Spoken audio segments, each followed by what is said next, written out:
Un adecuado análisis de la cadena es clave para poder formular cualquier tipo de abordaje con mayor probabilidad de éxito. Para poder hacer ese análisis se cuenta con una serie de metodologías y herramientas y realmente hay muchísima disponibilidad. Pueden ustedes buscar en Google análisis de cadenas de valor y podrán encontrar múltiples herramientas. En el 2010 les voy a contar, me invitaron a desarrollar la cadena de valor de cacao de Honduras. Exactamente eso fue lo que me pidieron. Entonces, lo que les propusimos fue primero necesitamos analizar la cadena y una de las herramientas que comúnmente se utiliza es el mapeo de cadena. Esta herramienta es bastante sencilla de aplicar y permite una adecuada recolección de información y un buen proceso de análisis, primero para definir qué tipo de cadena es, si realmente estamos hablando de una cadena de valor o estamos hablando de una cadena productiva. Entonces lo primero que hice fue justamente hacer eso, hacer el mapeo de la cadena. ¿Y cómo se realiza este mapeo? De la siguiente manera. Y consejo, porque es parte de las lecciones aprendidas que he tenido en la aplicación del enfoque de cadenas de valor sostenibles, y es primero definir el objetivo, o sea, definir claramente para qué quiero hacer el mapeo de la cadena de valor o la cadena productiva. Una vez que se define el objetivo, lo que sigue es hacer una delimitación geográfica. ¿Qué es esto?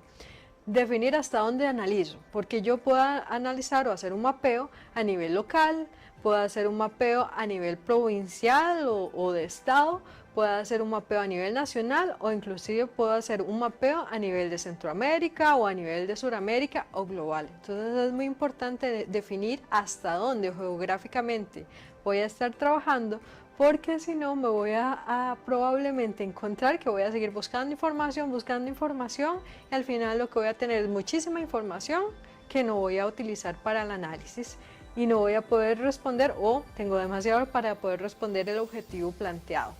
Lo siguiente es definir cuáles son los elementos claves del mapeo, para qué lo voy a hacer. Eso está vinculado directamente con el objetivo. Si mi objetivo es identificar oportunidades de mercado, yo voy a tener como elemento clave al menos estar hablando de cuáles son los actores que están, cuál es su volumen de producción, cuáles son los costos, cuáles son los precios, cuáles son las calidades, cuáles son los requisitos que piden los diferentes mercados. A eso me refiero. Si se hace un buen ejercicio de objetivo, de limitación geográfica y elementos clave, es muchísimo más fácil elaborar los diferentes protocolos de recolección de información o saber qué tipo de información y a dónde me debo de dirigir. Entonces, en Honduras, lo primero que hice fue definir el objetivo, delimitación geográfica, que era país, y los elementos clave. Ellos lo que querían era desarrollar la cadena tal cual. Y me topé con el gran reto que ni siquiera tenían censo a nivel de cacao. Así que había que recolectar muchísima información. Bueno, entonces una vez hecho esto, apliqué la metodología de mapeo, que es 5 pasos básicos. El primer paso es entender o definir cuáles son las grandes funciones o mis eslabones que conforman la cadena. En ese caso específico teníamos el eslabón de insumo, referido específicamente a la producción de plantas de cacao. Estaba el eslabón de producción, donde habían diferentes actores, bueno, el eslabón de acopio, transformación primaria y transformación secundaria. Transformación primaria es cualquier transformación a un producto, pero el producto final o como quede todavía no está listo para consumo directo. Transformación secundaria, sí, ya es transformar el producto y dejarlo listo para consumo. Ejemplo, transformación primaria, tostado y secado o secado o fermentado, donde yo puedo obtener un producto pero todavía no está listo para consumo. Transformación secundaria es elaborar, ya que estamos hablando de cacao, chocolates, donde ya está listo para consumo. Tenía el eslabón de comercialización y el eslabón de consumo final. Entonces el primer paso es definir cuáles son los eslabones. No hay una receta, pueden haber cadenas donde hayan 3 eslabones como pueden haber cadenas donde hayan 8 eslabones. Entonces va a depender muchísimo de la misma naturaleza del rubro productivo que yo esté analizando. El segundo gran paso es la identificación de los actores directos. Los actores directos son aquellos que destinan el 100% de su tiempo a la actividad productiva, que en el caso de Honduras serán los pequeños productores, bueno, pequeños, medianos, grandes productores, empresas privadas, cooperativas, asociaciones, organizaciones de segundo nivel. Son todos aquellos que realmente desarrollan las diferentes funciones o los eslabones que ya hemos identificado. El tercer paso es la identificación de los actores indirectos. ¿Qué son los actores indirectos? Son todos aquellos que le prestan servicios, pueden cobrar o no por estos servicios, a los actores directos, y lo que buscan es el fortalecimiento y la operatividad de la misma cadena.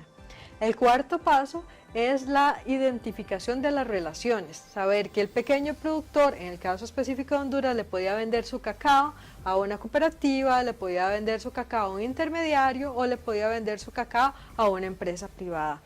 Es justamente esas relaciones las que uno identifica, y además se utilizan diferentes simbologías. Por ejemplo, puedo conectar con rayas. Si es una raya continua, va a significar que hay una relación contractual, un contrato que lo apoye, o si es una línea discontinua, significa que no hay ningún tipo de contrato. El quinto paso es la identificación de oportunidades y limitaciones en la cadena. Algo muy importante es que el mapa tiene que caber en una sola hoja, o sea, en una sola vista nos va a permitir saber qué es lo que está pasando con ese rubro productivo en esa zona geográfica identificada o definida en un momento dado. Es como tener una super cámara y tomarle una foto, puedo saber cuáles son los actores, cómo están relacionados, y además también puedo adicionar información cuantitativa y cualitativa que me permite tener elementos para poder comparar un eslabón con otro eslabón. Esa es la primera herramienta, que hay muchísimas versiones. La que les estoy comentando es la que hemos utilizado por mucho tiempo en la unidad de desarrollo de agronegocios, nos ha dado un muy buen resultado. El siguiente punto, después de que yo les presenté a la mesa de cacao, que fue la que pidió este estudio de desarrollo de la cadena de valor de cacao de Honduras, fue la identificación de los cuellos de botella. ¿Qué es esto? Son todas las limitaciones que frenan la competitividad de la cadena. ¿Cómo se hace? En la medida de lo posible, y el mejor escenario es que ya exista en el área geográfica definida un comité, una mesa, una plataforma que esté integrado por todos los actores, productores, cooperativas, empresas privadas, gobiernos, ONG, todos los actores que conforman el mapa de la cadena. Se les invita, se hace un taller donde eslabón por eslabón, aquí no estamos hablando de análisis individual, sino que todos se quiten los sombreros que tienen y por un momento sean, por ejemplo, todos estamos en producción. ¿Cuáles son las limitaciones que encontramos en producción? Se hace un listado, luego se necesita hacer una priorización. ¿Cómo hacer una priorización? Hay muchas formas.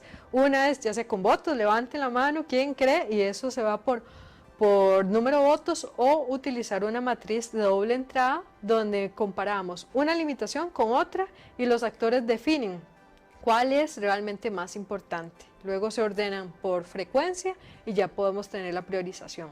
Este ejercicio en Honduras fue muy importante y muy interesante porque fue la base para hacer el plan de desarrollo de la cadena como tal, en donde se definieron se priorizaron 3 de las limitaciones, porque eran unas listas bastante amplias, pero solo se eligieron 3, y esas 3 limitaciones por cada uno de los eslabones eran las líneas estratégicas para poder fortalecer la cadena. Y estuvo funcionando muy bien, inclusive ya han hecho diferentes ejercicios posterior a eso, porque estamos hablando del 2010, y siguen mejorando esa visión sistémica, que es a veces lo complejo, dejar de pensar en yo como actor individual y que somos parte de una estructura más amplia. La otra herramienta que también tuvimos la oportunidad de desarrollar fue el análisis de factores críticos de éxito, porque lo que ellos decían es que no, queremos desarrollar la cadena de valor de cacao, pero no todos los actores tenían la capacidad para realmente responder a los requisitos de mercado, que era les puedo contar una empresa de capital suizo que estaba interesada en comprar cacao de Honduras orgánico. Entonces, esas diferenciaciones hacen que el productor ya deje de estar produciendo convencional y pase a producir orgánico. Entonces tomamos la metodología de factores críticos de éxito para definir qué era lo que esta empresa de capital suizo realmente quería, o sea, los requisitos que ellos estaban exigiendo para valorar. Usted como pequeño productor tiene que cumplir esto, tiene la capacidad. Si no tenía la capacidad, estaba interesado en entrar en un proceso de fortalecimiento para poder responder o no. Y así con los diferentes actores que participaban en la cadena. Los resultados de estos 3 ejercicios, de estas 3 herramientas, han realmente impactado de manera positiva al desarrollo del sector de cacao Honduras, que les puedo decir, no era una cadena de valor, aunque todo el mundo siguió llamándola como cadena de valor, realmente correspondía a una cadena productiva que tenía potencial para llegar a ser cadena de valor, pero necesitaba muchísimo más trabajo. Hoy haría cosas diferentes, integraría más aspectos desde la parte ambiental, la variación climática que a hoy día los está afectando, más aspectos sociales, inclusive muchos más aspectos técnicos, para empezar a decir que el análisis que hice en el 2010, que era cadena de valor, realmente tenía que haber estado dirigido, o lo haría diferente, a cadenas de valor sostenibles, donde pudiera asegurar una serie de criterios para garantizar que esa cadena se mantuviera a largo plazo.